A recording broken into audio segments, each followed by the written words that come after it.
দোকানে গিয়ে তো আমরা অনেক রকম টাকা খরচা করি এবং ডোনাট কিনে খাই। তো সেই রেসিপিটি ঘরে আমি তৈরি করে দেখাবো আপনাদেরকে। আপনারা ভিডিওটি সম্পূর্ণ স্কিপ না করে দেখতে থাকুন।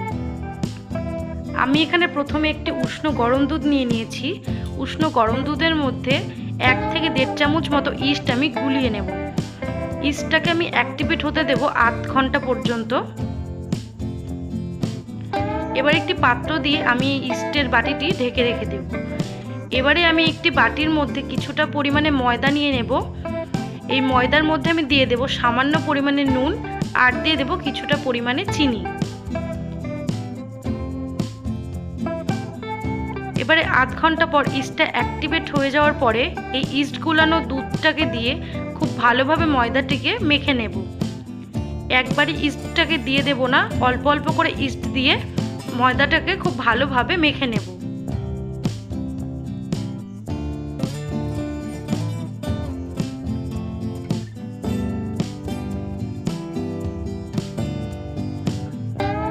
এবারে ময়দাটির মধ্যে 2 থেকে 3 চামচের মতো আমি টক দই দেব। টক দই দিয়ে আবারও খুব ভালোভাবে একটু মেখে নেব। এবারে শেষে সামান্য পরিমাণে কিছুটা বাটার দেব। আপনারা চাইলে এখানে তেল বা ঘিও দিতে পারেন, তবে বাটার দিলে এর টেস্টটা একদমই অন্যরকম হয়। এবারে বাটার দিয়ে আবারও খুব ভালোভাবে একটু ডলে ডলে মেখে নেব। ডলে ডলে মেখে নিয়ে এটাকে আমি সামান্য পরিমাণে এর উপরে সাদা তেল দিয়ে এর গায়ে মাখিয়ে আধ ঘন্টা পর্যন্ত একটু রেস্টে রেখে দেব।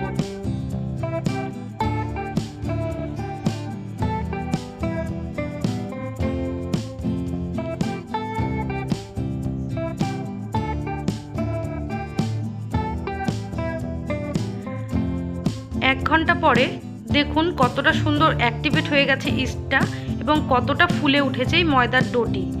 এবারে আরও একটু ডলে নিয়ে তারপরে আমি দুটো লেচি কেটে নেব। লেচি কেটে নিয়ে এই ব্যালনের মধ্যে সামান্য পরিমাণে একটু ময়দা ছড়িয়ে আমি এখানে এই ময়দার ডোটিকে বেলে নেব। ময়দার এই ডোটিকে খুব ভালোভাবে বেলে নেব। খুব পাতলা কিন্তু করব না, হালকা মোটা থাকবে, হালকা পাতলা হবে। এইভাবে এবারে গোল গোল করে শেপ দিয়ে আমি কেটে নেব। আমি এখানে একটি বাটি দিয়ে গোল গোল শেপ দিয়ে কেটে নিচ্ছি।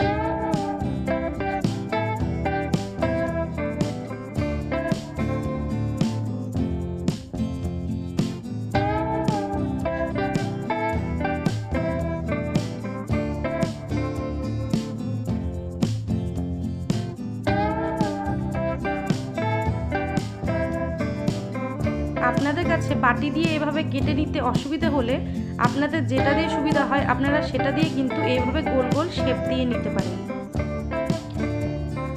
এবারে এর মাঝে যে আমি আরেকটা ফুটো করতে হবে, তো সেটাকে আমি করব হলো তেলের যে খাপটি থাকে সেই তেলের খাপটি দিয়ে মাঝখানে বসিয়ে এই মাঝখান থেকে এই অংশটাকে তুলে নেব।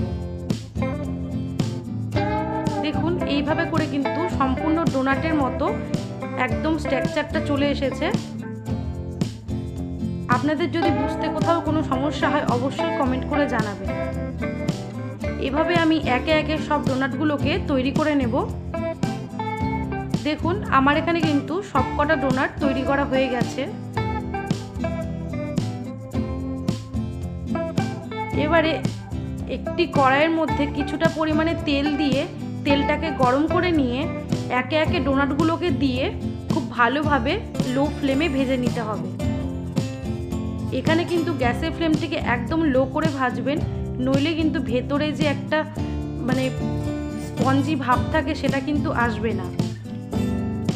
গ্যাসের ফ্লেমটিকে লো করে দিয়ে 7 থেকে 10 মিনিট পর্যন্ত ধরে এই ডোনাটগুলোকে কিন্তু ভেজে নিতে হবে।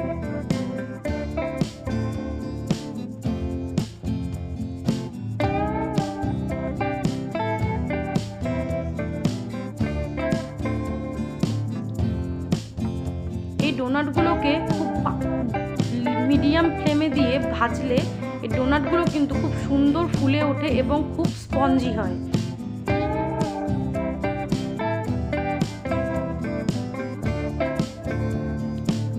দেখুন ডোনাটগুলোর গায়ে কিন্তু খুব সুন্দর একটা বাদামি রং চলে এসেছে।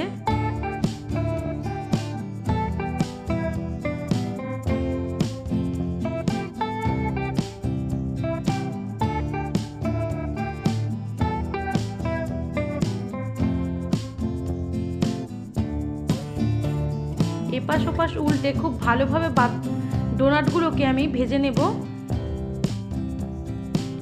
এবারে আরও বেশ কয়েকটা আমি ডোনাট দিয়ে এই সবগুলোকে ঠিক একই প্রসেসে ভেজে তুলব।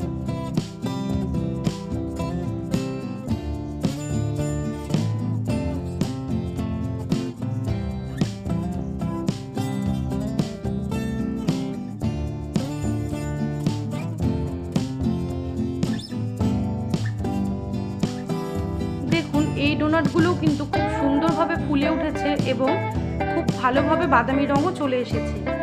এই দিকে আমি একটা গামলার মধ্যে সামান্য পরিমাণে জল দিয়ে এর মধ্যে আমি চকলেট ক্রিম আর মিল্কি বার গোলানোর জন্য দিয়ে দিয়েছি।